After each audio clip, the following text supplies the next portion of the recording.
নমস্কার, S Bangla news online খবর সব দেখাবো আমরা।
চৌঠা মে রেজাল্টের পর আমরা ইতিমধ্যে দেখেছি যে রাজ্যের যিনি সভাপতি শ্রমিক ভট্টাচার্য তিনি বলেছেন যে মাছে ভাতে রাখতে।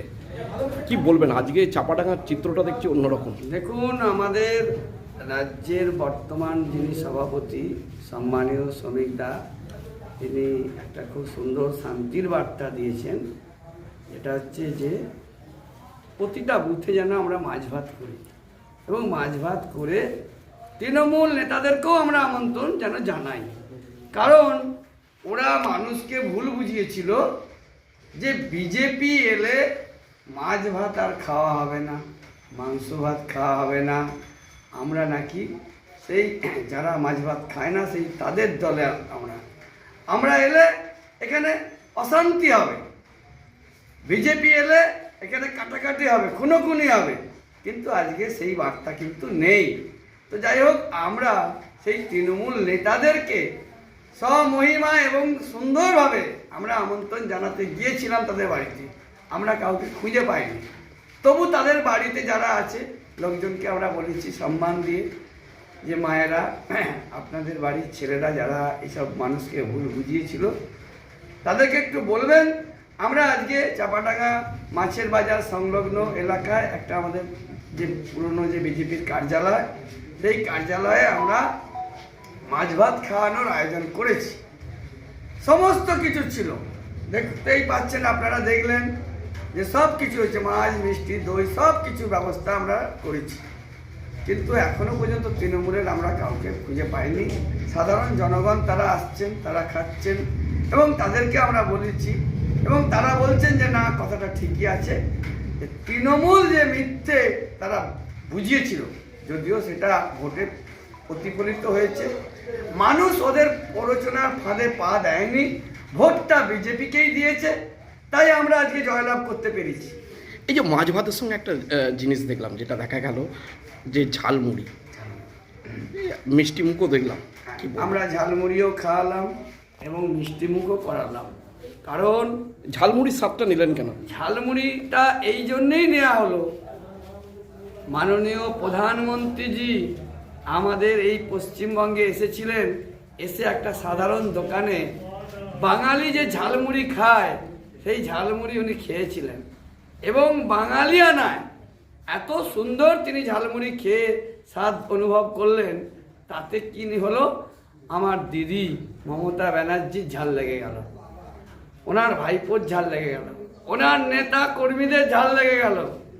তো সেই ঝাল লাগাতে আমরা খুব খুশি হয়েছি এবং আমরা তাই সারা পশ্চিমবঙ্গ তাড়িয়ে তাড়িয়ে উপভোগ করছি। দেখুন আমরা ঝালমুড়িও খাচ্ছি, আমরা বাঙালি, আমাদেরকে তোমাদেরকে শেখাতে হবে না যে ঝালমুড়ি খেলে ঝালমুড়ির কি স্বাদ। আমরা দেখতে পাচ্ছি ঝালমুড়ির স্বাদ যেন আরও ভালো লাগছে। আজকের আইটেম দেখা যাচ্ছে ভাত আছে, ডাল আছে, সবজি আছে, চাটনি মাছ আছে। বিশেষ করে যেটা মাছটাও দেখছি যে দুরকম মাছ আছে, একটা হচ্ছে ভাজা মাছ, একটা ঝালের মাছ, এবং হ্যাঁ। মিষ্টি, তারপরে চাটনি। যেখানে যেমন পরিস্থিতি অনুযায়ী হচ্ছে, বিভিন্ন জায়গায় বিভিন্ন রকম মাছের, কোথাও কোথাও মাছ মাংস একসঙ্গেও হচ্ছে। যে মাছ খায় মাছ, যে মাংস খায় মাংস খাবে, এরকমও অনেক জায়গায় হচ্ছে। তা আমরা কেন খাবো না? বাঙালি আমরা কেন মাছ ভাত খাবো না? আমাদের তো বাঙালির গর্ব, আমরা মাছে ভাতে আছি। তো সেইটাতে যে ভুল বোঝানোর মানুষকে হয়েছিল যে বাঙালির পাতে নাকি মাছ ভাত থাকবে না, তৃণমূল মানুষকে বুঝিয়েছিল যে বিজেপি এলে বাঙালির পাত থেকে মাছ উড়ে যাবে। আজকে সেটা কিন্তু হয়নি। তাই আমরা নতুন করে তৃণমূলের নেতাদেরকে আমরা আমন্ত্রণ জানিয়েছিলাম যে আপনারা আসুন, কিন্তু তাদেরকে আর খুঁজে পাওয়া গেল না। তারা এত বেশি দুর্নীতি করছে, এলাকার লোকেরা তারা খোঁজ করছে, কাকে বলেছে এই চাকরি দেবো দাও টাকা, কাকে বিভিন্ন রকমভাবে তোলাবাজি, মানুষের তুমি বিজেপি করেছো, বিজেপিকে ভোট দিয়েছো, এরকম বহু জায়গায় তাদেরকে 2 লাখ 5 লাখ করে ক্ষতিপূরণ নিয়েছিল। কই একটা বলুন তো, বিজেপির ছেলেরা এখানে আজকে আমরা জয়লাভ করেছি, কোথায় কার সঙ্গে 10 টাকা নিয়েছি জোর করে? মানুষ স্বতঃস্ফূর্তভাবে, কেউ হয়তো আমাদের এই অনুষ্ঠানের মাছ কিনে দিয়েছে বা মিষ্টি কিনে দিয়েছে, আলাদা ব্যাপার, কিন্তু কারোর সঙ্গে এখানে তোলাবাজির ব্যাপার নেই। আমরা নিজেরাই এইসব জিনিস আমরা আয়োজন করেছি। এখানে আমরা কোনো চাঁদা তুলিনি এবং কারো কাছে কোনো রকমের তোলাবাজি আমরা করিনি। আমরা কিন্তু এইভাবেই অনুষ্ঠান সব বুথে বুথে আমাদের হচ্ছে। আপনার নাম? আমরা হই হই করিনি, মিছিল করে কারো বাড়ি ভাঙচুর, দোকান ভাঙচুর, তার বাড়িতে চাবি দিয়ে দেয়া, এরকম আমরা কিছু করিনি। নামটা? আমি গণেশ চক্রবর্তী, বিজেপি আরামবাগ সাংগঠনিক জেলা সহসভাপতি। আজকে একটা মাছ ভাতের প্রোগ্রাম নেওয়া হয়েছে। বিভিন্ন জায়গায় আমরা দেখেছি যে রাজ্যের যিনি সভাপতি তিনি ইতিমধ্যে বলেছিলেন যে মাছ ভাত খাওয়াতে। কি বলবে বিষয়টা নিয়ে? মাছ ভাত আমরা আয়োজন করেছি, আমরা সব নিজেরা সব আয়োজন করেছি। আয়োজন করে পাড়া প্রতিবেশীকে জানানো হয়েছে এবং তৃণমূলের যে নেতারা আছে তাদেরকেও জানানো হয়েছে। তাদের বাড়িতে গেছি, ওনাদেরকে তো দেখতে পাইনি, তাই ওনাদের বাড়িতে যে আমরা বলেছি, ওনাদেরকে আহ্বান করেছি যে আপনারা আসবেন, মিষ্টিমুখ করবেন, মাছ ভাতের আয়োজন করা হয়েছে, মাছ ভাতে আপনারা খেয়ে যাবেন। কিন্তু আপনাদের মতো তো আর আমরা তারপর মাছ খাওয়াতে পারবো না, আপনাদেরকে খাইয়ে আমরা খুশি দিতে চাই এবং পাড়ার লোককেও খুশি দিতে চাই, গ্রামের লোককে খুশি দিতে চাই, সব লোককে খুশি দিয়ে আপনাদের মতো আমরা দুধ তোলাবাজি এসব কিছু চাই না। আপনাদেরকে আহ্বান করলাম, আপনারা যথেষ্ট করে ভালোভাবে আসবেন, ভালোভাবেই যাবেন। আপনাদের গায়ে কেউ হাতও দেবে না, আপনাদের কেউ কিছু বলবেও না। আপনারা মিষ্টি মুখে আসবেন, মিষ্টি মুখে মিষ্টি খেয়ে মাছ ভাত খেয়ে আপনারা যাবেন। মেনুতে কি কি রেখেছেন? মেনুতে রেখেছি মাছ রেখেছি, তরকারি রেখেছি, ডাল রেখেছি, চাটনি রেখেছি, পাঁপড় রেখেছি, মাছ দিয়ে মাথা দিয়ে তোমার মুগের ডাল, মাছের মাথা দিয়ে সবজি এবং শাকের চচ্চড়ি এবং চাটনি, পাঁপড় সব রাখা হয়েছে। শেষে দই মিষ্টি। মানে এলাই আয়োজন করেছি। সঙ্গে তো দেখা গেল ঝালমুড়িও দেখা গেল। হ্যাঁ, ঝালমুড়ি তো আমরা আয়োজন করেছিলাম। ঝালমুড়ির দিনই তো ওনাদের ঝাল লেগেছিল, তাই আমরা ঝালমুড়ি করেছিলাম যাতে ওনাদের ঝালটা আমাদের মিষ্টির মধ্যে বদলে যায়। অসিত ভট্টাচার্য।